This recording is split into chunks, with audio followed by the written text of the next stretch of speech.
ప్రపంచంలో ఎక్కడ చూసినా ఎప్స్టైన్ ఫైల్స్ కోసమే చర్చ. అసలు ఈ ఫైల్స్లో ఏముంది? జెఫ్రీ ఎప్స్టైన్ బతికే ఉన్నాడా? అసలు ఇజ్రాయిల్కి అతనికి ఉన్న సంబంధం ఏంటి? ఎందుకు ఈ ఫైల్స్ వ్యవహారాలకు సంబంధించి దలైలామా, బిల్ గేట్స్ లాంటి ప్రముఖ వ్యక్తులు స్పందిస్తున్నారు? వీటన్నిటికి సంబంధించి ఇన్ డీటెయిల్గా మాట్లాడబోతున్నాం.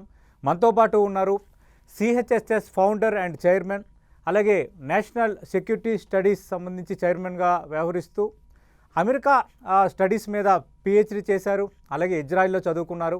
ఒక రకంగా ఈ టాపిక్ సంబంధించి అన్ని రకాలుగా అనాలిసిస్ చేయడానికి అర్హత ఉన్న వ్యక్తి రమేష్ కండిగంటి గారు. ప్రస్తుతం మన స్టూడియోలో ఉన్నారు. రమేష్ కండిగంటి గారు, అసలు మీ పిహెచ్డి సబ్జెక్టే అమెరికన్ స్టడీస్ మీద, అట్ ది సేమ్ టైం మీరు ఇజ్రాయిల్లోని పోస్ట్ డాక్టరేట్ కూడా అక్కడ మీరు చేశారు. ఇప్పుడు ఎక్కడ చూసినా కూడా ఈ ఎప్స్టైన్ ఫైల్స్ కోసమే డిస్కషన్ జరుగుతుంది. దాదాపు ప్రతి దేశానికి, అన్ని దేశాలు అన్న కానీ ప్రముఖ దేశాలన్నిటికీ దీనికి సంబంధం ఉందన్నట్టుగా రోజుకొకటి బయటపడుతూనే ఉంది, ఇంక్లూడింగ్ ఇండియా. అసలు ఏంటి సార్ ఈ ఎప్స్టైన్ ఫైల్స్లో ఏముంది? అసలు ఇదేంటిది? జెఫ్రీ ఎప్స్టైన్ అని జూయిష్ పేరెంట్స్కి, యూదులకు పుట్టిన ఒక వ్యక్తి 1950s న్యూయార్క్ బ్రూక్లిన్ ఏరియాలో, అమెరికా ఆర్థిక రాజధాని న్యూయార్క్లో పుట్టిన జెఫ్రీ ఎప్స్టైన్ అనే ఒక వ్యక్తి 2019లో చనిపోయారు. 66 ఏళ్ళు బతికారు. ఈ 66 ఏళ్లలో అతని యొక్క జీవిత సారాంశాన్ని కనుక మనం తీసుకుంటే, అతను జూయిష్ పేరెంట్స్కి పుట్టి అక్కడ అమెరికాలోనే న్యూయార్క్లో పెరిగి రాజకీయవేత్తలు, ఇండస్ట్రియలిస్టులు, కార్పొరేట్సు, మీడియా, ఫిల్మ్ పర్సనాలిటీసు, సైంటిస్టులు, ప్రొఫెసర్సు, అంటే డిస్టింగ్విష్డ్ ప్రొఫెసర్సు, హాలీవుడ్తో సంబంధాలు, అన్నిటికీ మించి ఇతని మీద వచ్చిన మెయిన్ అభియోగం ఏంటంటే, చిన్నపిల్లల్ని, ముఖ్యంగా 14 సంవత్సరాల నుంచి 16 సంవత్సరాల అమ్మాయిల్ని, లేదా ఇంకొద్ది పై వయసున్న యువతల్ని, America is called land of immigrants. ప్రపంచంలోని వేరే వేరే దేశాల నుంచి చాలామంది అమెరికా వచ్చి అమెరికాలో స్థిరపడటానికి వస్తారు. వచ్చినప్పుడు వాళ్ళకి ఎటువంటి ఎంప్లాయ్మెంట్ కానీ, ఆర్థిక ఫైనాన్షియల్ సెక్యూరిటీ కానీ, హోమ్ సెక్యూరిటీ కానీ ఇలాంటివి ఉండవు. వాటిని అతను క్యాష్ చేసుకొని వాళ్ళని ఎరగా చూపించి వాళ్ళతో శారీరకంగా, అంటే ఫిజికల్ రిలేషన్స్ని లేదా మసాజ్ అనే ఉద్దేశంతో వాళ్ళని పిలిపించుకొని, కాలేజ్ గర్ల్స్ కూడా $200, $300 పర్ అవర్ ఇస్తా వాళ్ళతో అసాంఘిక కార్యక్రమాలు అనైతికంగా, అధర్మంగా చేశారు. దానికి సంబంధించిన వీడియో ఫుటేజ్లు ఇవన్నీ బయటపడినాయి. ఇలా ప్రతి దేశంలోనూ ఇలాంటి క్యారెక్టర్ ఒకడు ఉంటాడు. దానికి కొంతమంది బాగా డబ్బులున్న వాళ్ళు, లేకపోతే విలువలు తక్కువ ఉన్నవాళ్ళు, అంటే డబ్బులు లేని వాళ్ళు అన్ని విలువలు ఉన్నారని మనం అనలేము.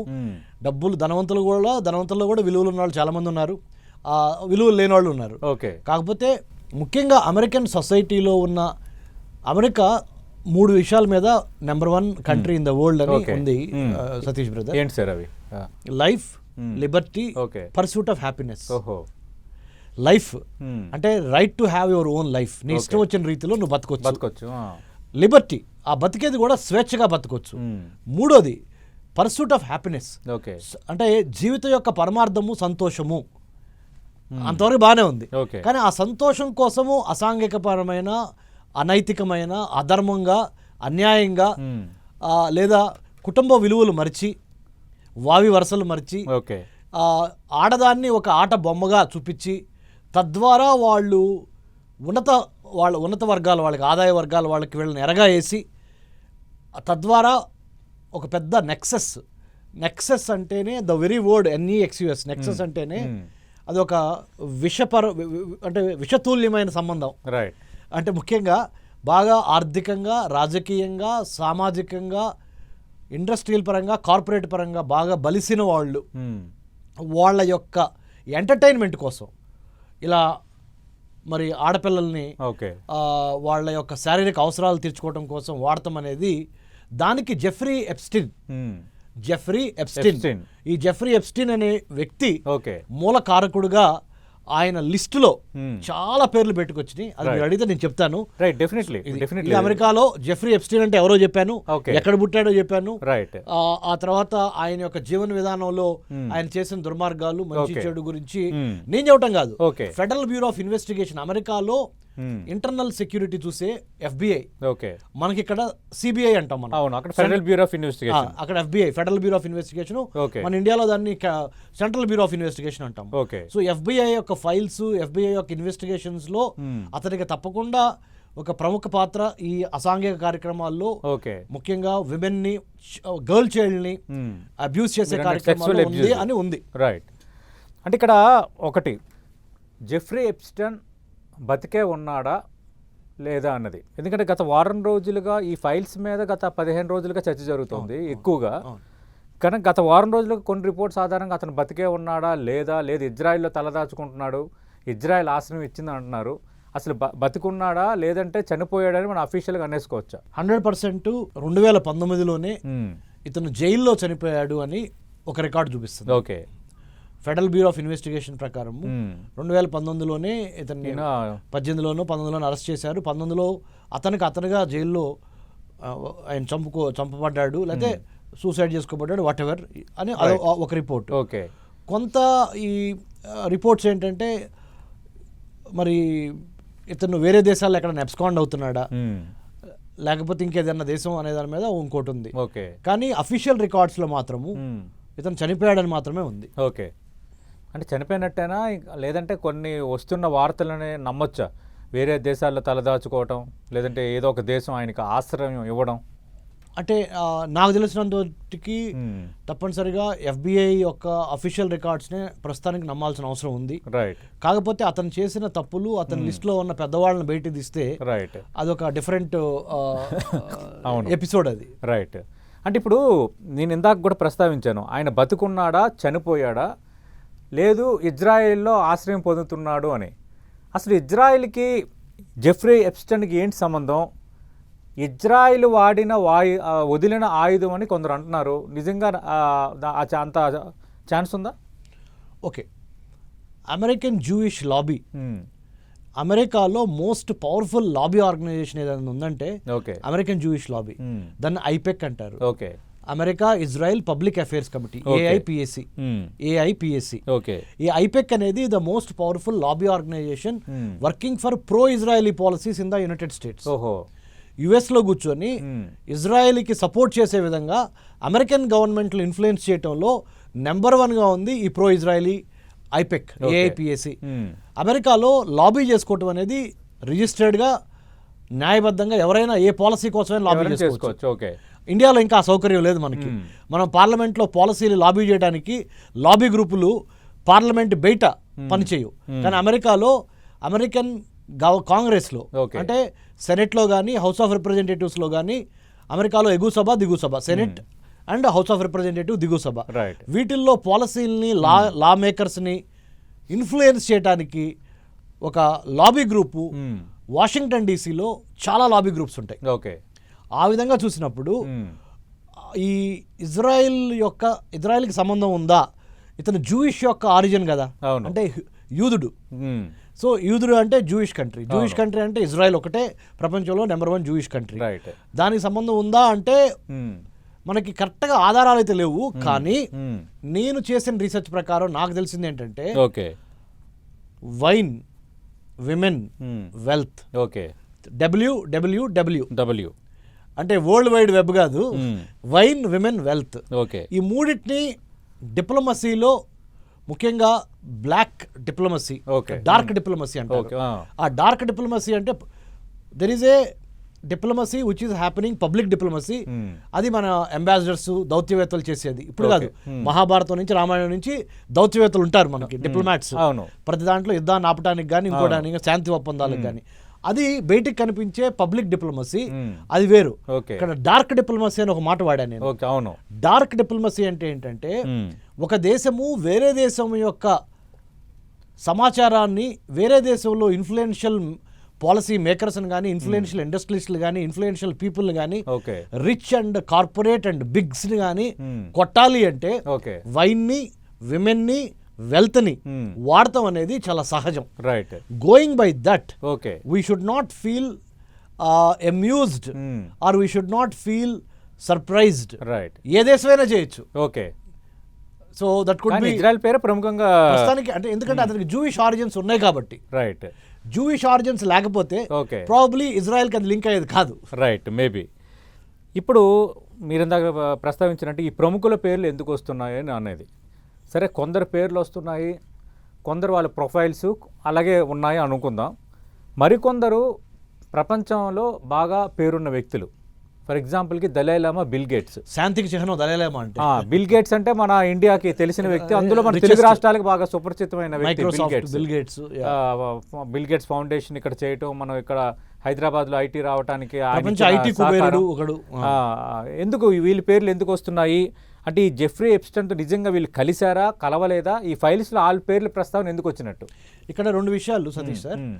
10TV ద్వారా మనము మన ఆంధ్ర, తెలంగాణ, ముఖ్యంగా మన తెలుగు సోదరుడికి చెప్పాల్సింది ఏంటంటే, హై సోషలైట్స్, హై నెట్వర్త్ ఇండివిజువల్స్ అంటారు, HNIs, హై నెట్వర్త్ ఇండివిజువల్స్. ఆ హై నెట్వర్త్ ఇండివిజువల్స్ అంటే బాగా ఆర్థికంగా ధనవంతులైన వ్యక్తులు, వాళ్ళకి పార్టీలు, ఈ పబ్బుల్ కల్చరు, పార్టీ కల్చర్ అనేది అది తప్పటట్లేదు. అది ఒక సోషల్ నెట్వర్కింగ్ లాగా వాళ్ళకి చాలా ఇంపార్టెంట్. దాంట్లో భాగంగా సెలబ్రిటీలని, మిస్ వరల్డ్స్ని, మిస్ యూనివర్స్ని, లేకపోతే హాలీవుడ్ ప్రముఖుల్ని, హాలీవుడ్ హీరోయిన్స్ని, మోడల్స్ని, ఫ్రాన్స్ నుంచి, ప్యారిస్ నుంచి, ఇటలీ నుంచి, రోమ్ నుంచి, లేకపోతే వేరే వేరే కంట్రీస్ నుంచి ఒక చోటకు తీసుకురావటం అనేది, ముఖ్యంగా నేను అమెరికాలో చదువుకోవటం కానీ అమెరికాలో ఉండటం కానీ జరిగింది కాబట్టి, అమెరికన్ స్టడీస్లో డాక్టరేట్ చేశాను కాబట్టి, సాఫ్ట్ పవర్ అంటారు. American music, American films, American food, American వస్త్రధారణ, ఇవన్నీ సాఫ్ట్ కల్చర్లో, సాఫ్ట్ పవర్లో భాగాలు. ఇంటర్నేషనల్ రిలేషన్స్ లో రెండు రకాల పవర్స్ ఉంటాయి. ఒకటి హార్డ్ పవర్, రెండు సాఫ్ట్ పవర్. ఈ రెండింటిని కలిపితే స్మార్ట్ పవర్ గా తయారవుతారు. హార్డ్ పవర్ అంటే మిలిటరీ మైటు, ఎకనామిక్ మైటు, ఆర్థికంగా మిలిటరీ పరంగా బాగా గట్టిగా ఉన్న వాళ్ళని హార్డ్ పవర్ కంట్రీస్ అంటారు. United states of America hard power కూడా, సాఫ్ట్ పవర్ కూడా. సాఫ్ట్ పవర్ అంటే ఏంటి? హాలీవుడ్ ఫిల్మ్స్, హాలీవుడ్ ఫిల్మ్స్ ప్రపంచంలో ఎన్నో దేశాలని ప్రభావితం చేసింది హాలీవుడ్ ఫిల్మ్స్. అది మంచిగా కానీ చెడు కానీ, that's different debate altogether. తర్వాత American music, country music, Beatles, తర్వాత మరి ముఖ్యంగా చూసినప్పుడు అమెరికాలో ఫ్యాషన్ ఇండస్ట్రీకి మోడల్స్, యూరోప్ లో ఉన్న మోడల్స్ అందరూ అమెరికా, న్యూయార్క్ రావడం జరుగుద్ది, లేదా ప్యారిస్ వెళ్తాం జరుగుద్ది. సో వీళ్ళందరూ కలయికతో ఉన్నప్పుడు గ్లామర్కి సరికొత్త గ్రామర్ని వీళ్ళు యాడ్ చేసి, గ్లామర్కి సరికొత్త గ్రామర్ని యాడ్ చేసి, రిచ్ అండ్ హై నెట్వర్త్ ఇండివిజువల్ని ఎంటర్టైన్ చేయటానికి ఒక చోటకి గర్ల్స్ అందరినీ తీసుకురావడం జరుగుద్ది. ఆ జరిగిన పరిణామ క్రమంలో ఎవరైనా ఆ పార్టీలో ఉండొచ్చు, కానీ మనము తొందరపడి వాళ్ళు ఆ పార్టీలో ఉన్నారు కదా అని వాళ్ళకి మనము ఒక రకమైన ఇల్లీగల్ అఫైర్ ని మనము ఆపాదించడం తప్పు. ఎందుకంటే అదే పార్టీలో రిచ్ అండ్ పవర్ఫుల్ సైంటిస్టులు, distinguished professors, distinguished scientist, distinguished ఇంకా అంటే corporate heads, chief technology officers, CEOs, chief operating officers కలుస్తారు. అదే బిల్ గేట్స్, మీరు అన్నట్టు బిల్ గేట్స్ వివరణ ఇచ్చుకున్నారు, నాకు ఎలాంటి ఇది లేదు. ముఖ్యంగా దలైలామా గారి పేరు రావటం అనేది వేరే ఆశ్చర్యం. అక్కడే తెలుస్తుంది ఏమని, అదొక సోషల్ కాజ్ కోసం జరిగే పెద్ద పార్టీ అవ్వచ్చు. ఆ సోషల్ కాజ్ సాంఘికంగా చిన్న సన్నకారు లేకపోతే అల్పాదాయ వర్గాల వారికి మేలు చేకూర్చే విధంగా ఉన్న ప్రోగ్రామ్ కావచ్చు. అది ఆ ప్రోగ్రామ్ కి వీళ్ళందరూ పార్టిసిపేట్ చేసి ఉండొచ్చు. అదే ప్రోగ్రామ్ కి జెఫ్రీ ఎప్స్టీన్ ఈ అమ్మాయిలందరినీ సరఫరా చేసి ఎవరినో వేరే వాళ్ళని క్యాచ్ చేసి ఉండొచ్చు. వీళ్ళనే స్పెసిఫిక్ గాని కాదు, కాకపోతే వీళ్ళు కూడా ఉన్నారు ఆ పార్టీలో అని జెఫ్రీ ఎప్స్టీన్ తన బడాయి కోసం గానీ, తన యొక్క వాల్యూ పెంచుకోవడం కోసం గానీ ఆ కేబుల్స్ ని పంపించి ఉండొచ్చు. సో ఇట్లా అంటే it can be many things.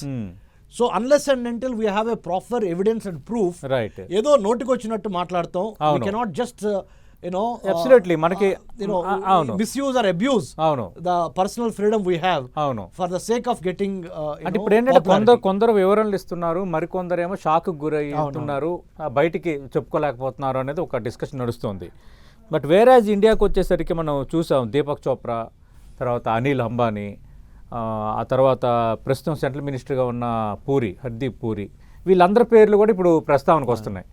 దానిపై ఏమంటారు? అదేనండి ఇందాక చెప్పినట్టుగా అనిల్ అంబానీ గారి పేరు కానీ, అవును, హర్దీప్ సింగ్ పూరి గారు అంటే మొన్నటి వరకు ఎక్స్టర్నల్ అఫైర్స్లో కూడా పనిచేశారు. అవును, ఆయన ఢిల్లీ యూనివర్సిటీలో చదువుకున్నారు, మా జేఎన్యూలో కూడా చదువుకున్నారు ఆయన. అవును, తర్వాత ఢిల్లీ యూనివర్సిటీలో కూడా చదువుకున్నారు, ఇండియన్ అంబాసిడర్ అయ్యారు హర్దీప్ సింగ్ పూరి గారు.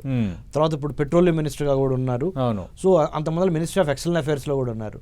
వీళ్ళందరూ విదేశీ వ్యవహారాల్లో ఉన్నారు కాబట్టి వేరే దేశాలతో కలవటము, మాట్లాడటం, ఎంబసీలు ఇచ్చే పార్టీలకు అటెండ్ అవటము, కాన్సులేట్స్, ఇప్పుడు ఉదాహరణ US consulate, French embassy, UK high commission, Canadian high commission, ఇట్లా different German embassy, French embassy, ఇట్లా డిఫరెంట్ ఎంబసీలు పార్టీలు త్రో చేస్తూ ఉంటాయి for the benefit of the two countries.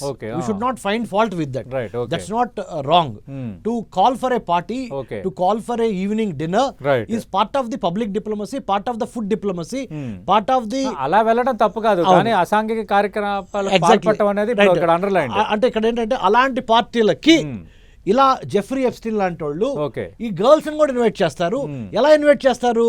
Under the garb. ఒక ముసుగు ఏంటంటే ఫిల్మ్ పర్సనాలిటీల్లో మ్యూజిక్, ఆర్ట్స్ లేకపోతే ఫిల్మ్స్ లో వీళ్ళు సెలబ్రిటీలుగా ఉన్నారు కాబట్టి వీళ్ళు అక్కడికి వచ్చి పెర్ఫార్మ్ చేస్తారు. That could be a classical song or a English rap or a Beatle song or a Hollywood cultural hit or a Bollywood mix, అట్లా అని చెప్పి తీసుకొస్తారు సతీష్.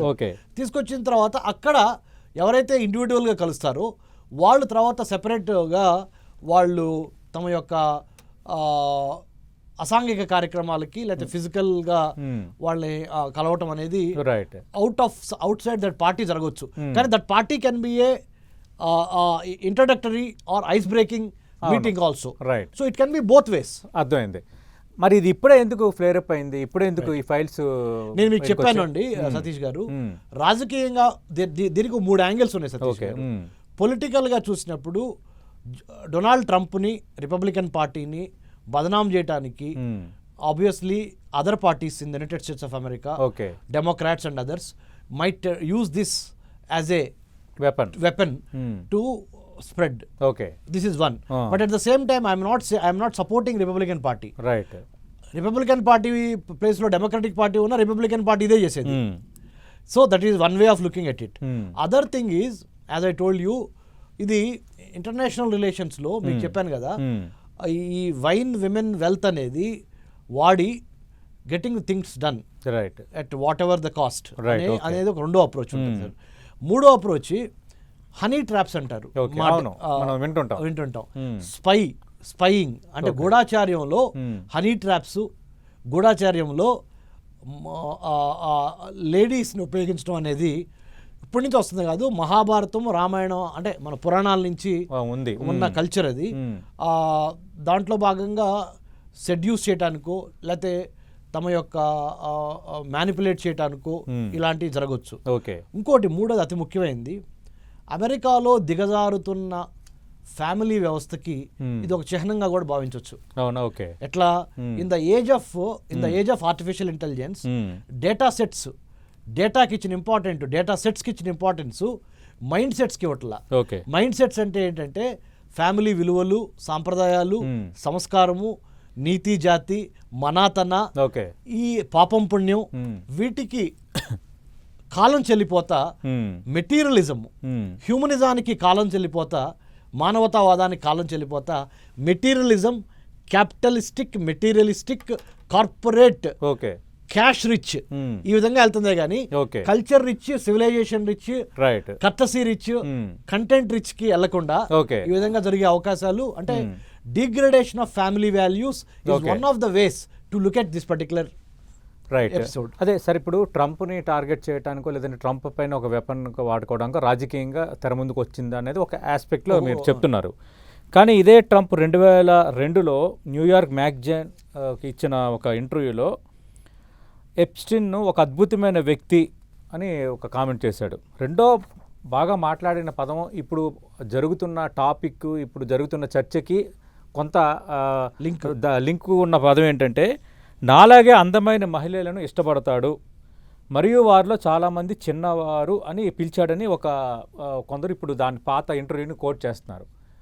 నాలాగే యువతలను కూడా ఇష్టపడతాడు అని. డొనాల్డ్ ట్రంప్ అమెరికన్ ప్రెసిడెంట్ అవటానికి గతం ఏంటి? ఆయన యొక్క లెగసీ ఏంటని చూసినప్పుడు, ప్రొఫైల్ చూసినప్పుడు, బ్యాక్గ్రౌండ్ ఎక్కడి నుంచి వచ్చాడు, ఎక్కడ పెరిగాడు, ఎటువంటి వాల్యూస్తో పెరిగాడు, ఎటువంటి వ్యక్తి అని చూసినప్పుడు basically Trump is a big hard core business man, ఒక real estate business tycoon.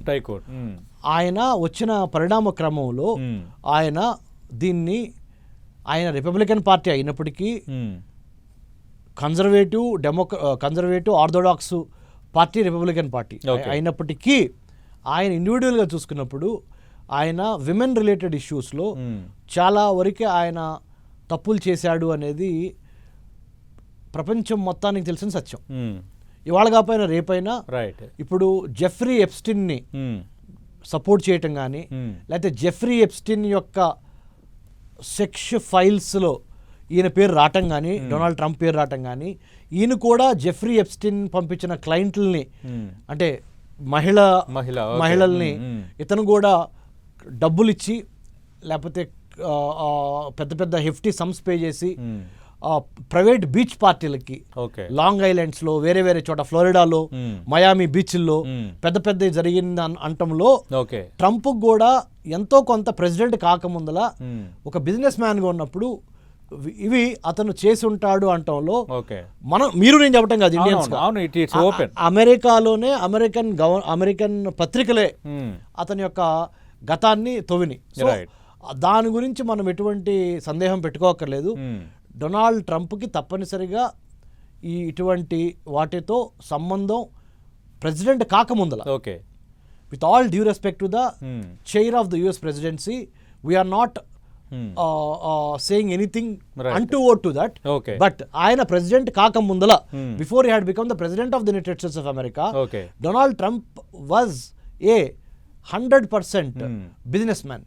So during the business expansion he might have indulged or he might have sort of gotten into these kind of activities అనే దాంట్లో it's not you and me, it is the American press itself, they had gone on record. అందుకు మనం దాన్ని కొట్టిపారేయడానికి లేదు. అసలు ఈ child abuse, ఈ sexual abuse ఖచ్చితంగా నిజంగా జరిగి ఉండొచ్చా, లేదంటే ఈ ఫైల్స్లో వస్తున్నవన్నీ కొందరేమో ఫేక్ అంటున్నారు, కొందరేమో ట్యాంపర్డ్ అంటున్నారు, ఇట్లా మాట్లాడుతున్నారు. మీరే ఉంటారు సార్ ఖచ్చితంగా 100% ఇది 100% అమెరికాలో ఇస్ ఎ బిగ్ ఇండస్ట్రీ అండి. Porn industry in America is a big. మళ్ళీ this is not something amounting to porn industry. ఇది పోర్నోగ్రఫీ ఇండస్ట్రీ కాదు. ఇది పర్పస్ఫుల్ గా పెద్ద పెద్ద రాజకీయ నాయకుల్ని, పారిశ్రామికవేత్తల్ని, బిజినెస్ టైకూన్స్ ని ఎంటర్టైన్ చేయటానికి పొట్ట చేత్తో పట్టుకొని అమెరికా వచ్చిన మెక్సికో నుంచి, బ్రెజిల్ నుంచి, పేరు నుంచి, చిలీ నుంచి, అర్జెంటీనా నుంచి, మిగతా కంట్రీస్ నుంచి, లేదా మన సెంట్రల్ ఏషియన్ కంట్రీస్ నుంచి, లేదా కొంతమంది ఈస్టర్న్ యూరోపియన్ కంట్రీస్ నుంచి అమెరికా వచ్చి సెటిల్ అయ్యి అమెరికాలో ఆర్థిక భద్రత లేక, ఉద్యోగం లేక ఇబ్బంది పడుతున్న మహిళలని, మరి ముఖ్యంగా యూనివర్సిటీస్, కాలేజెస్లో ఉన్న టీన్ గర్ల్స్ని పాకెట్ మనీ నెపంతో వాళ్ళని ఇండ్యూస్ చేసి లేకపోతే సెడ్యూస్ చేసి ఒక ట్రాప్లోకి తీసుకొచ్చి, ఆ trap by the time they have realised.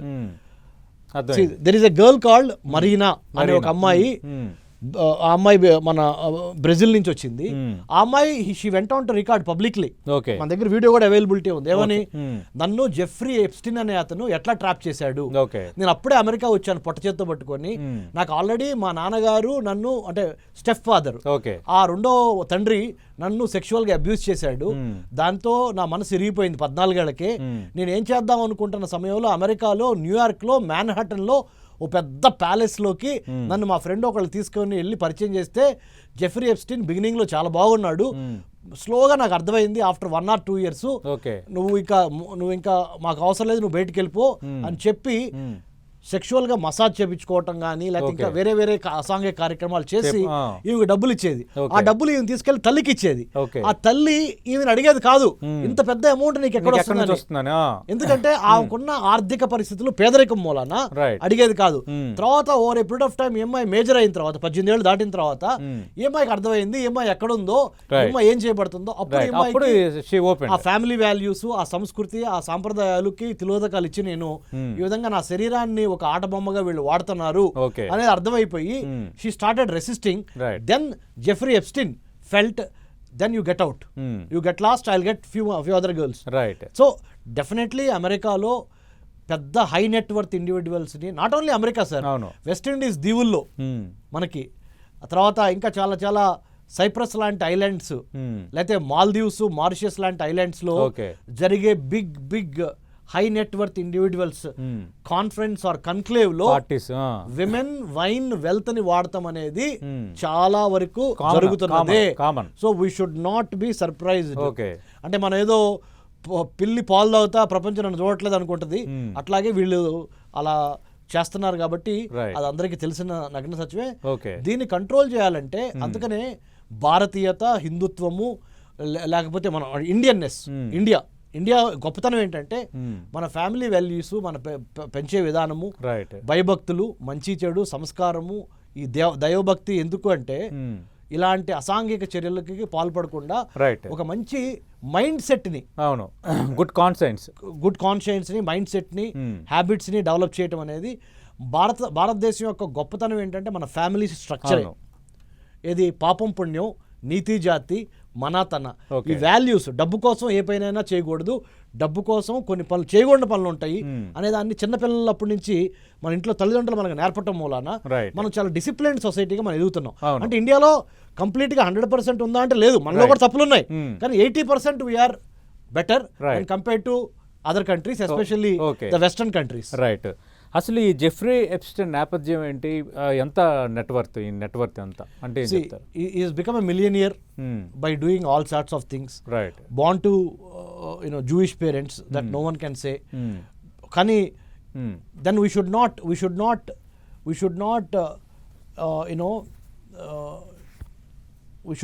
unnecessarily criticize the Judaism or Jewishness, because చాలా మంది there are people who are born in Judaism, Jewish కుటుంబంలో పుట్టిన వాళ్ళు, people have become greatest personalities. For an example, మీ friends కూడా ఉన్నారు కదా, for example, Albert Einstein, Sigmund Freud, Mark Zuckerberg, Facebook, Karl Marx, ప్రపంచ కమ్యూనిస్టు మేధావి కార్ల్ మార్క్స్ జూయిష్ మ్యాన్. అక్కడ దాకెందుకు, ప్రపంచ క్రైస్తవ మతానికి మరి ఒక గొప్ప ఇది జీసస్ క్రైస్ట్ దేవుడు జూయిష్ మ్యాన్. సో ఇలాంటి గొప్ప వాళ్ళు చాలా ఉన్నారు.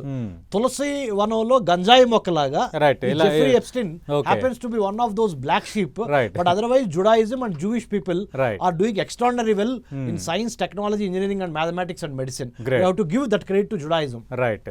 మన ఈ అనాలిసిస్ ముగించే ముందు ఇప్పుడు ఈ ఎప్స్టైన్ ఫైల్స్ ఇంపాక్ట్ ఇంకెంతవరకు ఉండొచ్చు, ఇంకెలాంటి పరిణామాలు చోటు చేసుకోవచ్చు ఫ్యూచర్లో, లేదంటే ఇది ఏదో ఒక టీ కప్లో తుఫాన్ లాగా ఆగిపోద్దా?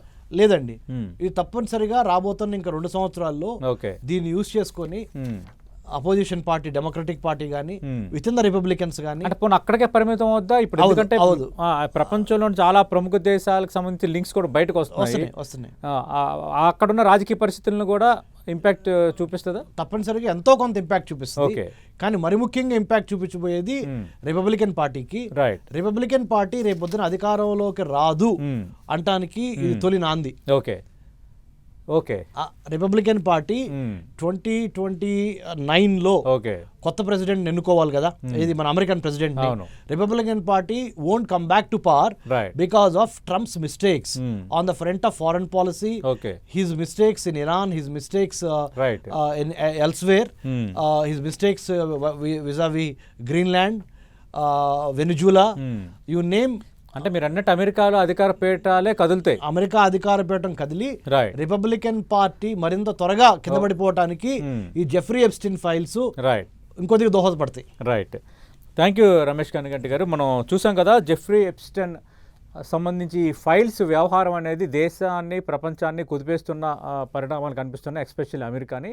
ఖచ్చితంగా భవిష్యత్తులో రిపబ్లిక్ పార్టీ భవిష్యత్తును నిర్ణయించబోతోంది, అక్కడ అధికార పీఠాలను కూడా కుదపబోతోంది అని రమేష్ గారు చెప్తున్నారు. చూడటానికి చిన్న వ్యవహారంగా స్టార్ట్ అయినా మొత్తం రోజుకు ఒక రోజు ఏదో ఒక దానికి సంబంధించిన ఒక కీలకమైన అప్డేట్ రావటం, మనం ఎవరూ ఎక్స్పెక్ట్ చేయలేని పరిణామాలు ఆయన టైంలో జరిగాయని చెప్పుకుంటుండడం, మనం పెద్దగా గౌరవించే ప్రముఖుల పేర్లు కొందరు రావటం, అంటే వాళ్ళకి ఈ ఎప్స్టైన్ ఫైల్స్కి సంబంధించిన ఇష్యూస్ సంబంధించి సంబంధం లేకపోయినా వాళ్ళు చేసిన కార్యక్రమాలకు అటెండ్ అవ్వడం ద్వారా కూడా వాళ్ళ పేర్లు రావడం, వాళ్ళ వివరణ ఇచ్చుకోవడం అనేది ఇప్పుడు ఒక పెద్ద ఇష్యూగా మారిపోయింది.